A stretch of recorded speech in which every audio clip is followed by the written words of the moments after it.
रंगनाथ स्वामी पतसंस्थेची लोक अदालतीतील 233 प्रकरणात 6 कोटींची वसुली।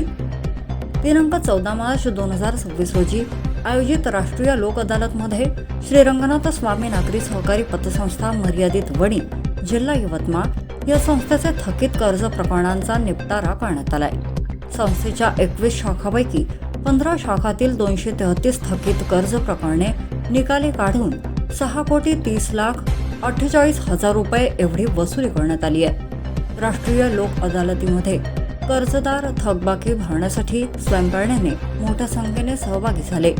यामुळे कायदेशीर खर्च आणि वेळ वाचवून तडजोडीद्वारे बँक कर्जे भरणा करून सदर हे प्रकरणे शांततेत निकाली काढण्यात आली। कर्जदार कायदेशीर कचाट्यातून सुटका करण्यासाठी आणि तणावमुक्त होण्यासाठी स्वतःहून या सुवर्ण संधीचा लाभ 233 थकीत कर्जधारकांनी घेतलाय।